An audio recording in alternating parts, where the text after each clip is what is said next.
4ನೇ ತರಗತಿ ಸುವೇಗ ಭಾಗ 2 ಗಣಿತ ವಿದ್ಯಾರ್ಥಿ ಚಟುವಟಿಕೆ ಪುಸ್ತಕದ ಉತ್ತರ. ಪಾಠ 1 ಹಣದ ಸಂಕಲನ ಮತ್ತು ವ್ಯವಕಲನ.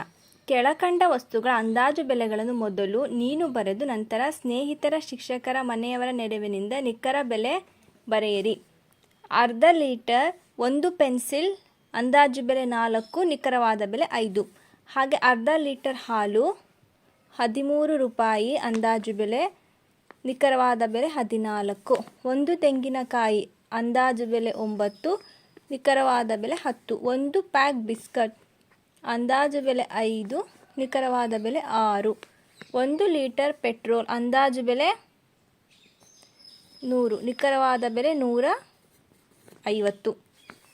1 ಕಿಲೋಗ್ರಾಂ ಟೊಮೆಟೊ ಅಂದಾಜು ಬೆಲೆ 50, ನಿಖರವಾದ ಬೆಲೆ 55. 1 ಕೆಜಿ ಬಾಳೆಹಣ್ಣು ಅಂದಾಜು ಬೆಲೆ 40, ನಿಖರವಾದ ಬೆಲೆ 45. 1 ಕಿಲೋಗ್ರಾಂ ಸಕ್ಕರೆ ಅಂದಾಜು ಬೆಲೆ 60, ನಿಖರವಾದ ಬೆಲೆ 70. 1 ಡಜನ್ ಪೇಪರ್ ಅಂದಾಜು ಬೆಲೆ 30, ನಿಖರವಾದ ಬೆಲೆ 40. ನ್ಯೂಸ್ ಪೇಪರ್ನ ಬೆಲೆ ಅಂದಾಜು ಬೆಲೆ 10, ನಿಖರವಾದ ಬೆಲೆ 12. ಗಡಿಯಾರದ 1 ಸೆಲ್ ಬ್ಯಾಟರಿ ಅಂದಾಜು ಬೆಲೆ 15, ನಿಖರವಾದ ಬೆಲೆ 17.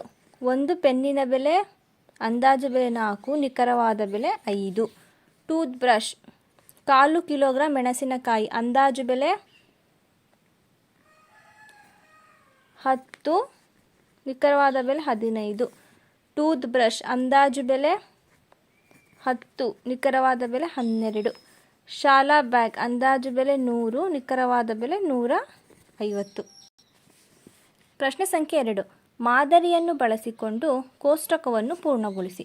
ಮಾದರಿ 1 ರೂಪಾಯಿ ಒಂದರಲ್ಲಿ 50 ಪೈಸೆ 2 ನಾಣ್ಯಗಳು. 1 ರೂಪಾಯಿ ಆಗಕ್ಕೆ 50 ಪೈಸೆ 2 ನಾಣ್ಯಗಳು ಬೇಕು. ಹಾಗೆ 1 ರೂಪಾಯಿ ಆಗ 25 ಪೈಸೆ ಎಷ್ಟು ನಾಣ್ಯಗಳು ಬೇಕು? 4. 1 ರೂಪಾಯಿ ಆಗಕ್ಕೆ 20 ಪೈಸೆ 5 ನಾಣ್ಯಗಳು ಬೇಕು. 10 ಪೈಸೆಯ 10 ನಾಣ್ಯಗಳು. 5 ಪೈಸೆಯ 20 ನಾಣ್ಯಗಳು. 5 ರೂಪಾಯಿ ಆಗಲಿಕ್ಕೆ 50 ಪೈಸೆ 10 ಪೈಸೆ ಇರಬೇಕು. 50 10 ಪೈಸೆ 20 ಪೈಸೆ 50 ಪೈಸೆ 100 ಪೈಸೆ 5 ಪೈಸೆ. 8 ರೂಪಾಯಿ ಆಗಲು 50 ಪೈಸೆ 16 ಪೈಸೆ ಇರಬೇಕು. 32 ಪೈಸೆ 32 ಪೈಸೆ 20 ಪೈಸೆ 40 ಪೈಸೆ 80 160 10. 10 ರೂಪಾಯಿ ಆಗಲಿಕ್ಕೆ 50 ಪೈಸೆ 20 ಪೈಸೆ ಇರಬೇಕು. ನಂತರ 50 ಪೈಸೆ 100 ಪೈಸೆ 200 ಪೈಸೆ 10 ಪೈಸೆ. 9 ರೂಪಾಯಿ ಆಗಲಿಕ್ಕೆ 50 ಪೈಸೆ 18 ಪೈಸೆ 36 ಪೈಸೆ 45 ಪೈಸೆ 180 ಪೈಸೆ ಹಾಗೂ 9 ಪೈಸೆ. ಮಾದರಿಯನ್ನು ಬಳಸಿಕೊಂಡು ಕೋಷ್ಟಕವನ್ನು ಪೂರ್ಣಗೊಳಿಸಿ. ರೂಪಾಯಿಗಳನ್ನು ಪೈಸೆಗಳಾಗಿ ಪರಿವರ್ತಿಸಬೇಕು. ಮಾದರಿಯಲ್ಲಿ 1 ರೂಪಾಯಿಗೆ 100 ಪೈಸೆ ಆದರೆ 3 ರೂಪಾಯಿಗೆ ಎಷ್ಟು ಪೈಸೆ? ಆಗ 3 × 100 ಮಾಡಿದಾಗ 300 ಪೈಸೆಗಳು. ಹೀಗೆ 6 ರೂಪಾಯಿ. 6 ರೂಪಾಯಿ ಎಂದರೆ ಮೊದಲು 1 ರೂಪಾಯಿಗೆ 100 ಪೈಸೆ 100 ಪೈಸೆ 1 ರೂಪಾಯಿಗೆ 100 ಪೈಸೆ. ಹಾಗಾದರೆ ನಮಗೆ 6 ರೂಪಾಯಿಗೆ ಎಷ್ಟು ಪೈಸೆ ಬೇಕು? 6 × 100 ಪೈಸೆ ಈಸ್ ಈಕ್ವಲ್ ಟು 6 × 100 600 600 ಪೈಸೆ. ಹೀಗೆ 12 ರೂಪಾಯಿಗೆ ಮಾಡೋಣ. 12 ರೂಪಾಯಿ 1 ರೂಪಾಯಿಗೆ 100 ಪೈಸೆ. 12 ರೂಪಾಯಿಗೆ 12 × 100 ಪೈಸೆ ಮಾಡಿದಾಗ 1200 ಪೈಸೆ. ನೆಕ್ಸ್ಟ್ 4ನೇ ಪ್ರಶ್ನೆ. ರೂಪಾಯಿ 35 ರೂಪಾಯಿಗೆ 100 ಪೈಸೆ ಆದರೆ 35 ರೂಪಾಯಿಗೆ 35 ಇಂಟು 100 ಪೈಸೆ ಗುಣಿಸಿದಾಗ ಉತ್ತರ 3500 ಪೈಸೆ. 5ನೇ ಪ್ರಶ್ನೆ, 1 ರೂಪಾಯಿಗೆ 100 ಪೈಸೆ. 18.50 ರೂಪಾಯಿ ಪೈಸೆಗೆ 100 ಪೈಸೆ ಗುಣಿಸಿದಾಗ ಉತ್ತರ 1850 ಪೈಸೆ. 6ನೇ ಪ್ರಶ್ನೆ, 1850 ಪಾಯಿಂಟ್ನ ರಿಮೂವ್ ಮಾಡಿ 1580 ಆನ್ಸರ್. ಕ್ವಶನ್ ನಂಬರ್ 6, 1 ರೂಪಾಯಿಗೆ 100 ಪೈಸೆ ಆದರೆ 26.75 ರೂಪಾಯಿಗೆ 26.75 ಇಂಟು 100 ಪೈಸೆ ಗುಣಿಸಿದಾಗ ಉತ್ತರ 2675 ಪೈಸೆ. ಚಟುವಟಿಕೆ 4, ಪೈಸೆಗಳನ್ನು ರೂಪಾಯಿಗೆ ಬದಲಾಯಿಸಿ. ಪೈಸೆಗಳನ್ನು ರೂಪಾಯಿಗೆ ಪರಿವರ್ತಿಸುವಾಗ ದತ್ತ ಪೈಸೆಗಳು 100ರಿಂದ ಭಾಗಿಸಬೇಕು. ಇಲ್ಲಿ ಗುಣಾಕಾರ, ರೂಪಾಯಿಯನ್ನು ಪೈಸೆಯಾಗಿ ಪರಿವರ್ತಿಸಿದಾಗ ಗುಣಾಕಾರ ಬರುತ್ತೆ. ಇಲ್ಲಿ ಗುಣಾಕಾರದ ಲೆಕ್ಕಗಳನ್ನ ಮಾಡಬೇಕು, ಇಲ್ಲಿ ಭಾಗಾಕಾರ ಮಾಡಬೇಕು. 800 ಇದೆ ಅಲ್ಲ, ಸೊ 100 ಪೈಸೆಗಳು 1 ರೂಪಾಯಿ. 100 ಪೈಸೆಗಳಾದರೆ 1 ರೂಪಾಯಿ. ಇಲ್ಲಿ 1 ರೂಪಾಯಿಗೆ 100 ಪೈಸೆ, ಇಲ್ಲಿ 100 ಪೈಸೆಗಳಿಗೆ 1 ರೂಪಾಯಿ, ಎರಡು ಸೇಮ್. ನೆಕ್ಸ್ಟು 800 ಪೈಸೆಗಳನ್ನ ನೀವು ರೂಪಾಯಿಯಾಗಿ ಕನ್ವರ್ಟ್ ಮಾಡಬೇಕು. ಮಾಡಿದಾಗ 800 ಡಿವೈಡೆಡ್ ಬೈ 100, 20 ಗೆಟ್ಟು ಕ್ಯಾನ್ಸಲ್ ಆಗುತ್ತೆ, 8 ಉಳಿಯುತ್ತೆ. 8 ರೂಪಾಯಿ, 8 ರೂಪಾಯಿಗೆ 800 ಪೈಸೆಗಳು. ಇದು ಹಾಗೆ 2525 ಪೈಸೆಗಳು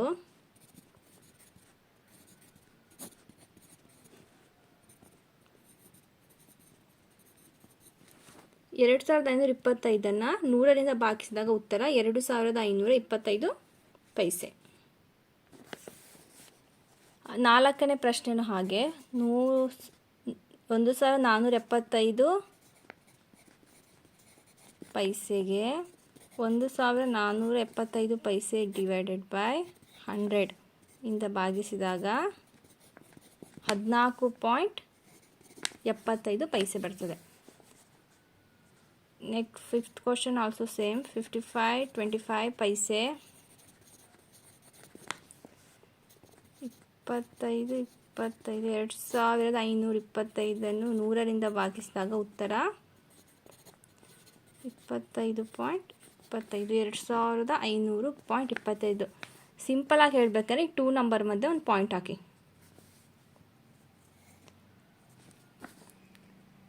ಹಿಯರ್ ಆಲ್ಸೋ ಸೇಮ್ 25.5 25.25 ರೂಪಾಯಿ.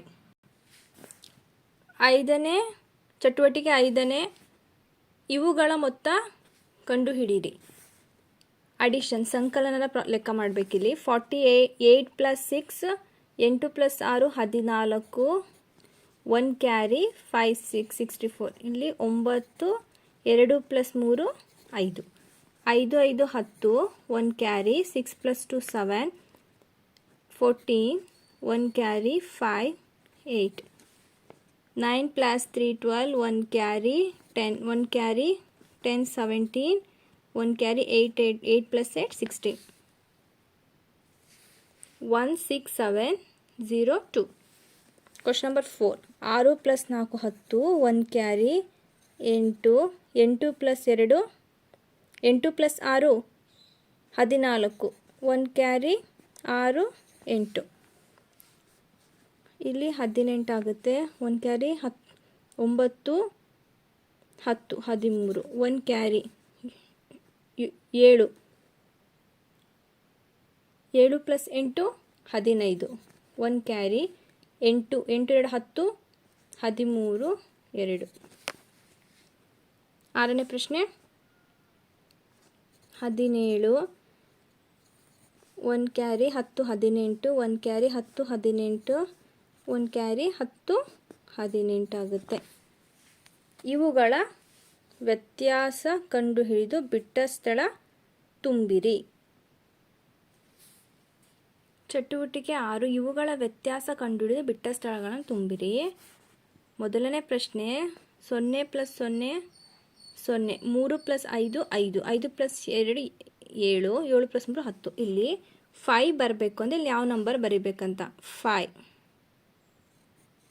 5 + 5 10, ಇಲ್ಲಿ 0 ಆಗುತ್ತೆ. 1 ಕ್ಯಾರಿ.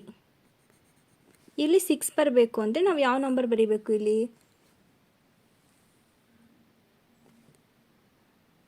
2 ಬರಿಬೇಕು. 2 ಬರೆದ್ರೆ ಇಲ್ಲಿ ಇಲ್ಲಿ 3 ಬರಿಬೇಕು. 3 ಬರೆದ್ರೆ ಇಲ್ಲಿ 6 ಆಗುತ್ತೆ. 3 + 1 4, 4 + 2 6. ನೆಕ್ಸ್ಟ್ ಮೇನಲ್ಲಿ 13 ಬರಬೇಕು ಅಂದರೆ ನಾವಿಲ್ಲಿ ಯಾವ ನಂಬರ್ ಬರಿಬೇಕು 8 ನಂಬರ್ ಬರಿಬೇಕು. 8 + 5 13 ಆಗುತ್ತೆ. 1 ಕ್ಯಾರಿ ಆಗುತ್ತೆ.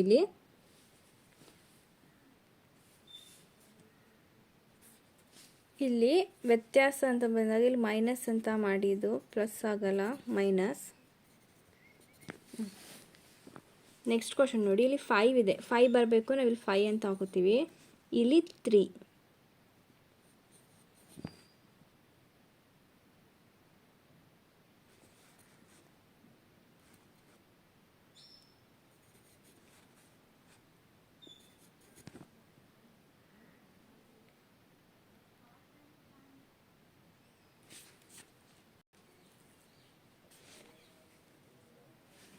ಫೋರ್ತ್ ಕ್ವಶನ್ ನೋಡಿ, ಇಲ್ಲಿ 5 ಬರಬೇಕು. ಇದೆಲ್ಲ ಮೈನಸ್ ಅಂತ ಕನ್ವರ್ಟ್ ಮಾಡಿ, ಮೈನಸ್ 5 ಬರಬೇಕಂದ್ರೆ 5 ಹಾಕುತ್ತೀವಿ. ನೆಕ್ಸ್ಟ್ ಬಾಕ್ಸ್ಗೆ 5 - 1 ಮಾಡಿದಾಗ 4 ಬರುತ್ತೆ. ನೆಕ್ಸ್ಟ್ ಇಲ್ಲಿ 0/7 ಇದೆ, ಸೊ ಇಲ್ಲಿ 1 ಆಗುತ್ತೆ. ನೆಕ್ಸ್ಟ್ ಕ್ವಶನ್ ನೋಡಿ, 7ಇಂದ 2 ಮೈನಸ್ ಮಾಡಿದ್ರೆ 5 ಬರುತ್ತೆ. 5ಇಂದ 4 ಮೈನಸ್ ಮಾಡಿದ್ರೆ 1 ಬರುತ್ತೆ. 6ಇಂದ 2 ಮೈನಸ್ ಮಾಡಿದ್ರೆ 4 ಬರುತ್ತೆ. 3ಇಂದ 1 ಮೈನಸ್ ಮಾಡಿದ್ರೆ 2 ಬರುತ್ತೆ. Next question 6 - 3 3. 5ಇಂದ 3 ಮೈನಸ್ ಮಾಡೋಕ್ಕಾಗಲ್ಲ, ಸೊ 1 ನಂಬರ್ ಕ್ಯಾರಿ ತೊಗೋತೀವಿ ನಾವು, 13 ಆಗುತ್ತೆ. 30ಇಂದ 5 ಬಂದರೆ 8 ಆಗುತ್ತೆ. ಇಲ್ಲಿ 4ಇಂದ 5ನ ಮೈನಸ್ ಮಾಡೋದು, ಸೊ 1 ನಂಬರ್ ಕ್ಯಾರಿ ತೊಗೋತೀವಿ, ಅವಾಗ 14 ಆಗುತ್ತೆ. 14ಇಂದ 5 ಮೈನಸ್ ಮಾಡಿದಾಗ 8 ಬರುತ್ತೆ. ನಾವೇ ಒಂದು ಅಸಂಪ್ಷನ್ ಪ್ರಕಾರ ಇಲ್ಲಿ ನಂಬರ್ಸ್ನ ಹಾಕಿ ಮೈನಸ್ ಮಾಡಬೇಕು. ಅಲ್ಲಿ ಅವನು ಮೇನಲ್ಲಿ ವ್ಯತ್ಯಾಸ ಅಂತ ಕೊಟ್ಟು ಸೈಡಲ್ಲಿ ಪ್ಲಸ್ ಮಾರ್ಕ್ ಕೊಟ್ಟಿದ್ದಾನೆ, ಸೊ ನಾವು ಮೈನಸ್ ಅಂತ ಚೇಂಜ್ ಮಾಡಿ ಬಾಕ್ಸಸ್ನ ಫಿಲ್ ಮಾಡಬೇಕು.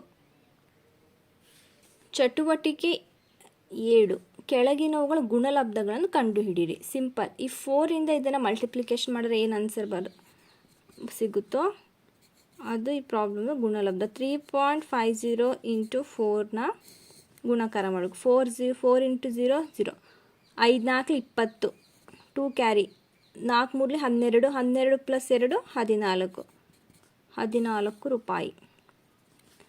ಪ್ರಶ್ನೆ ಸಂಖ್ಯೆ 2 ಕೂಡ ಹಾಗೆ 45.5 ರೂಪಾಯಿ.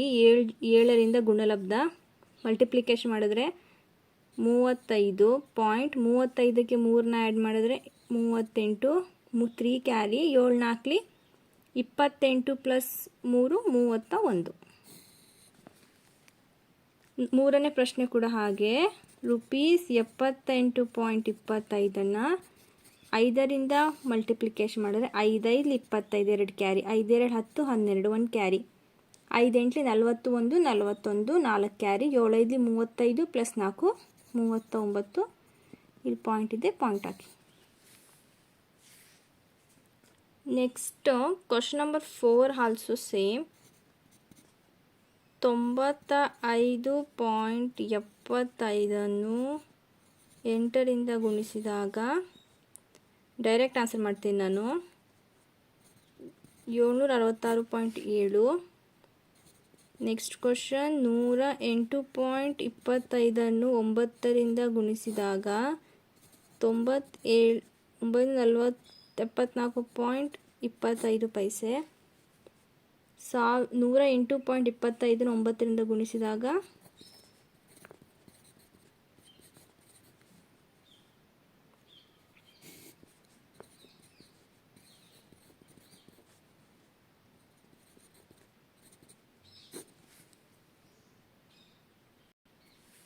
ಪ್ರಶ್ನೆ ಸಂಖ್ಯೆ 8. ಈ ಕೆಳಗಿನ ಸಮಸ್ಯೆಗಳನ್ನು ಬಿಡಿಸಿ.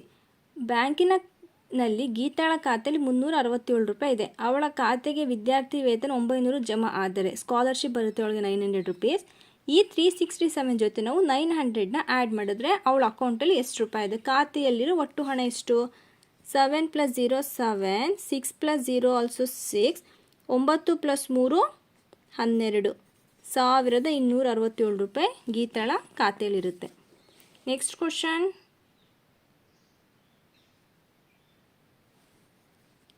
ಇಂಬಾನಿ ಕಿರಾಣಿ ಅಂಗಡಿಗೆ ಹೋಗಿ 368.75 ರೂಪಾಯಿಗಳ ಸಾಮಗ್ರಿ ಖರೀದಿಸಿದಳು. ಅಂಗಡಿಯವನಿಗೆ 500 ರೂಪಾಯಿ ನೋಟನ್ನು ನೀಡಿದರೆ ಆಕೆಯ ಅಂಗಡಿಯನ್ನು ಹಿಂದಿರುಗಿಸಬೇಕಾದ ಹಣ. ನೀವು ಅಂಗಡಿಗೆ ಹೋಗಿ 368 ರೂಪಾಯಿಯ ಸಾಮಾನುಗಳನ್ನ ತೊಗೊಂಡು ಬರ್ತೀರಾ.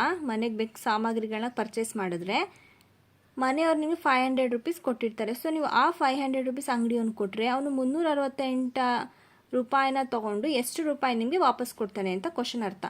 ಸೊ ನೀವೇನು ಮಾಡ್ತೀರಾ? ಡೈರೆಕ್ಟಾಗಿ ಆನ್ಸರ್ ಮಾಡಬೇಕು ಅಂದರೆ 500 ನೀವು ಬರೀರಿ. ಇಮಾಂಬಿ ಕಿರಾಣಿ ಅಂಗಡಿಗೆ ಹೋಗಿ 365 ರೂಪಾಯಿ = 365. ನೆಕ್ಸ್ಟ್, ಅಂಗಡಿಯವನಿಗೆ 500 ರೂಪಾಯಿ ನೋಟನ್ನು ನೀಡಿದರೆ ಸೆಂಟೆನ್ಸ್ ಬರೆದು ಆಮೇಲೆ 500 - 368.75 ಮೈನಸ್ ಮಾಡಬೇಕು ನೀವು. ಆನ್ಸರ್ ಎಷ್ಟು ಬರುತ್ತೆ ಆಗ? 131.25 ರೂಪಾಯಿ.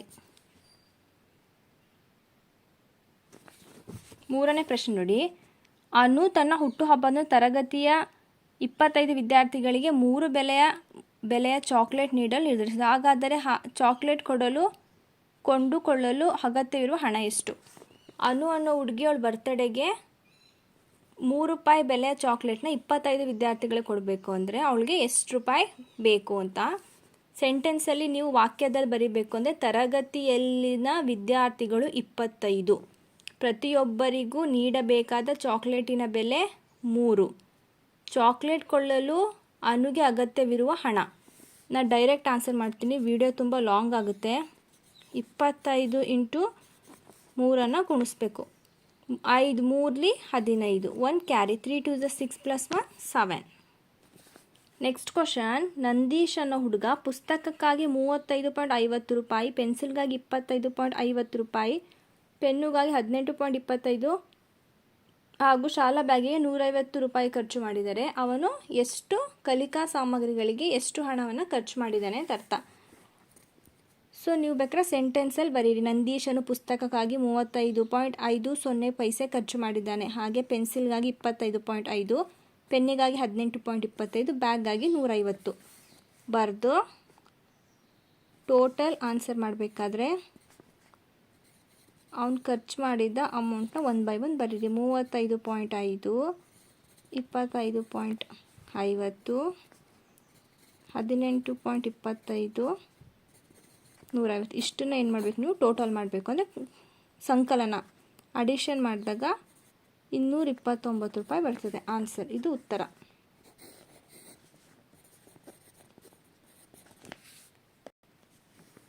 Question number 5.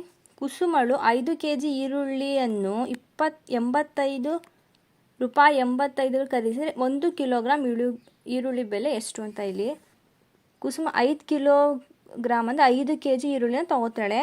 1 kgಗೆ 75 ರೂಪಾಯಿ, ಆದರೆ ಈರುಳ್ಳಿ 85 ರೂಪಾಯಿ ಕೊಟ್ಬಿಟ್ಟು ತೊಗೋತಾಳೆ. ಸೊ ಹಾಗಿದ್ರೆ ನಮಗೆ 1 ಕಿಲೋಗ್ರಾಮ್ ಈರುಳ್ಳಿ ಅಂದರೆ 1 kg ಈರುಳ್ಳಿ ಬೆಲೆ ಎಷ್ಟು ಅಂತ ನಾವು ಕಂಡುಹಿಡಿಬೇಕು. ಈ ಥರ ಪ್ರಶ್ನೆ ಕೊಟ್ಟರೆ ನಾವು ಭಾಗಾಕಾರ ಮಾಡಬೇಕು. 5 ಹಾಕಿ 25, 5 1 5, 8 - 5 3, 5 ಎಷ್ಟರಲ್ಲಿ 35 ಬರುತ್ತೆ? 5 7 35, 0 0. ಇದು ಉತ್ತರ.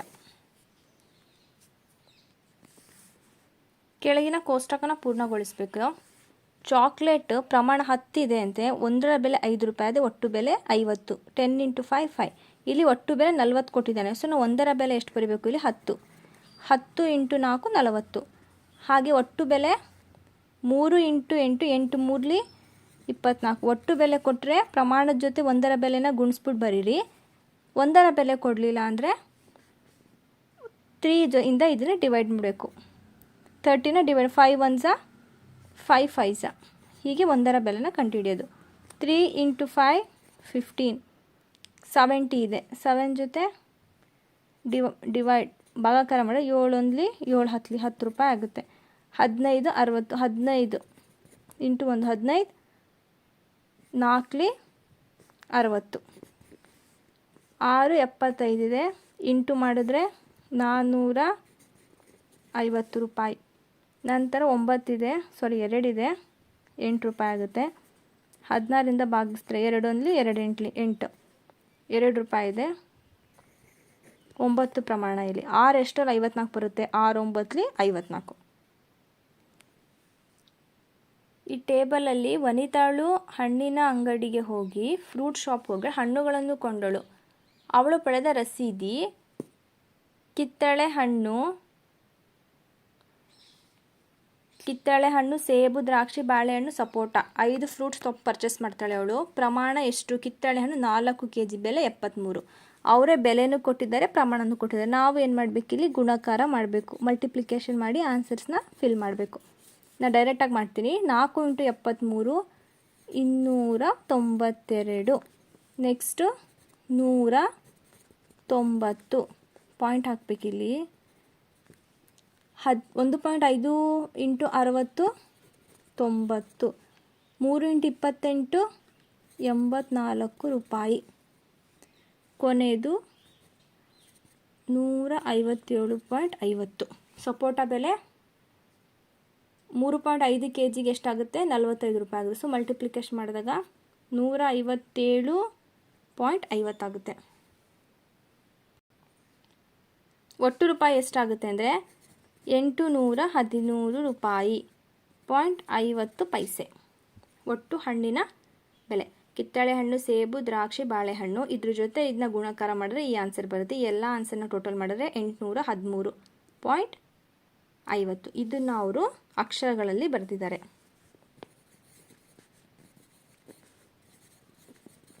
$813 50 ಪೈಸೆ ಇದೆಯಲ್ಲ, 13.5 ರೂಪಾಯಿ. ಈ ಮೇನಲ್ಲಿ ನೆಕ್ಸ್ಟು ಕ್ವಶನ್ಸ್ ಕೊಟ್ಟಿದ್ದಾರೆ. ಹಣ್ಣಿನ ಅಂಗಡಿ ಹೆಸರೇನು? ಇದನ್ನು ಬರೀರಿ. ಶ್ರೀಲಕ್ಷ್ಮಿ ಹಣ್ಣಿನ ಅಂಗಡಿ. First question answer.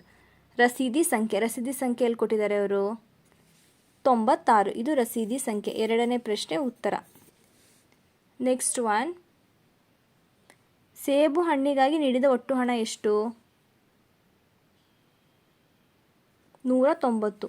ಸೇಬು ಹಣ್ಣಿಗೆ ನೀಡಿದ ಹಣ 190. 3 ಕಿಲೋಗ್ರಾಂ ಬಾಳೆಹಣ್ಣಿನ ಬೆಲೆ ಎಷ್ಟು? 28. 60ರ ಬೆಲೆ ಯಾವ ಹಣ್ಣಿಗಿದೆ? ದ್ರಾಕ್ಷಿ. ಹಣ್ಣನ್ನು ಕೊಳ್ಳಲು ನೀಡಿದ ಒಟ್ಟು ಹಣ ಎಷ್ಟು? ಎಷ್ಟು ಹಣ ಕೊಟ್ವಿ ನಾವು? 813 ರೂಪಾಯಿ.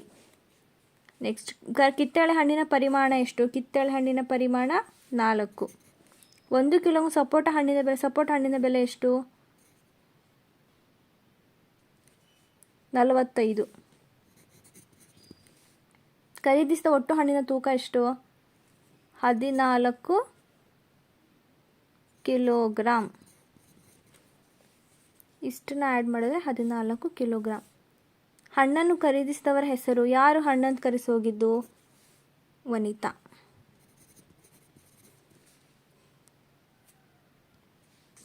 ಅತಿ ಕಡಿಮೆ ಬೆಲೆಯಲ್ಲಿರುವ ಹಣ್ಣು ಯಾವುದಲ್ಲಿ? ಬಾಳೆಹಣ್ಣು. ಸೇಬು. ಅತಿ ಹೆಚ್ಚು ಬೆಲೆ ಇರುವ ಹಣ್ಣು ಸೇಬು, ಕಡಿಮೆ ಇರುವ ಹಣ್ಣು ಬಾಳೆಹಣ್ಣು. ನೆಕ್ಸ್ಟ್ ನೋಡಿ, 1 ರೂಪಾಯಿಗೆ ಬಿಟ್ಟ ಸ್ಥಳ ತುಂಬಬೇಕು. 1 ರೂಪಾಯಿಗೆ 100 ಪೈಸಾ, 10 ರೂಪಾಯಿಗೆ 1000 ಪೈಸಾ, 25 ರೂಪಾಯಿಗೆ 2500 ಪೈಸಾ, 8.875 ಪೈಸೆ, 600 ಪೈಸೆಗೆ 6 ರೂಪಾಯಿ, 775 ಪೈಸೆಗೆ 7 ರೂಪಾಯಿ ಮತ್ತು 75 ಪೈಸೆ, 825ಗೆ 8 ರೂಪಾಯಿ ಪ್ಲಸ್ 25 ಪೈಸೆ, 10 ರೂಪಾಯಿ ಪ್ಲಸ್ 95 ಪೈಸೆ, 42 ರೂಪಾಯಿ 75 ಪೈಸೆ, 88 ರೂಪಾಯಿ 90 ಪೈಸೆ. ಬಿಟ್ಟ ಸ್ಥಳ ತುಂಬಿರಿ. ಮೊದಲನೇ ಪ್ರಶ್ನೆ, ರೂಪಾಯಿಯನ್ನು ಪೈಸೆಗೆ ಪರಿವರ್ತಿಸುವಾಗ ರೂಪಾಯಿಯನ್ನು 100ರಿಂದ ಏನು ಮಾಡಬೇಕು ನಾವು? ಫಸ್ಟ್ ಮೇನಲ್ಲಿ ಏನು ಮಾಡಿದ್ವಿ? ಗುಣಿಸಬೇಕು, ಮಲ್ಟಿಪ್ಲಿಕೇಶನ್ ಮಾಡಬೇಕು ಅಂತ. ಸೆಕೆಂಡ್ ಕ್ವಶನ್, ಪೈಸೆಯನ್ನು ರೂಪಾಯಿಗೆ ಪರಿವರ್ತಿಸಿದಾಗ ಉಲ್ಟಾ. ಪೈಸೆಯನ್ನು ರೂಪಾಯಿಗೆ ಪರಿವರ್ತಿಸಿದಾಗ ಏನು ಮಾಡಬೇಕು ನಾವು? ಭಾಗಿಸಬೇಕು. ನೆಕ್ಸ್ಟ್, ದೈನಂದಿನ ವ್ಯವಹಾರದಲ್ಲಿ ಒಟ್ಟು ಹಣವನ್ನು ಕಂಡುಹಿಡಿಬೇಕಾದ್ರೆ ಯಾವ ಒಂದು ಗಣಿತ ಪ್ರಕ್ರಿಯೆ ಬೇಕು ನಮಗೆ? ಸಂಕಲನ. ನೆಕ್ಸ್ಟ್ ಕ್ವಶನ್, ಖರೀದಿಯ ನಂತರ ಉಳಿಕೆ ಹಣ ಕಂಡುಹಿಡಿಯಲು ಯಾವ ಗಣಿತ ಕ್ರಿಯೆ ಮಾಡ್ತೀವಿ ನಾವು? ವ್ಯವಕಲನ. ಹಾಗೆ ಪ್ರಶ್ನೆ ಸಂಖ್ಯೆ 5, ಒಂದು ವಸ್ತುವಿನ ಬೆಲೆ ಗೊತ್ತಿದ್ದು ಅದಕ್ಕಿಂತ ಹೆಚ್ಚಿನ ಸಂಖ್ಯೆ ಅದೇ ವಸ್ತುವಿನ ಬೆಲೆ ಕಂಡುಹಿಡಿಯುವಾಗ ಕ್ರಿಯೆ ಗುಣಾಕಾರ. ಒಂದೇ ಬೆಲೆಯಲ್ಲಿ 10 ವಸ್ತುಗಳು ಗೊತ್ತಿದ್ದು ಅದರಲ್ಲಿ ಒಂದು ಬೆಲೆಗೆ ವಸ್ತುವಿನ ಬೆಲೆ ಕಂಡುಹಿಡಿಯುವಾಗ ನಾವು ಭಾಗಾಕಾರ. ನೆಕ್ಸ್ಟ್, ಅಂಗಡಿಯನ್ನು ಖರೀದಿಸಿದ ವಸ್ತುಗಳ ವಿವರವನ್ನು ಚೀಟಿಯ ಹೆಸರೇನದು? ಬಿಲ್. ಚಟುವಟಿಕೆ, ನಿಮ್ಮ ಪೋಷಕರು ಇತ್ತೀಚೆಗೆ ಖರೀದಿಸಿದ ವಿವರಗಳ ಪರಿಶೀಲಿಸಿ ಕೊಟ್ಟಿರುವ ಜಾಗದಲ್ಲಿ ಅಂಟಿಸಿ. ಇಲ್ಲಿ ಒಂದು ಬಿಲ್ನ ಫೋಟೋನ ನೀವು ಪೇಸ್ಟ್ ಮಾಡಿ, ಇಲ್ಲ ಪೇಜ್ ನಂಬರ್ ಇದರಲ್ಲಿ ಇದೇ ಬಿಲ್ನ ನೀವು ಇಲ್ಲಿ ಕಾಪಿ ಮಾಡಿ. ಸೊ ಅಲ್ಲಿ ಬಿಲ್ ನಂಬರ್ ಏನಿದೆ, ವಸ್ತುಗಳ ಖರೀದಿ ದಿನಾಂಕ, ಅಂಗಡಿಯ ಹೆಸರು, ಖರೀದಿ ವಸ್ತುಗಳ ಬೆಲೆ ಹಾಗೂ ಪಾವತಿಸಿದ ಮೊತ್ತ, ತೆರಿಗೆ ದರ, ಮಾಲೀಕನ ಹೆಸರು, ಇತರ ವಿವರಗಳನ್ನು ಬರೆಯಿರಿ.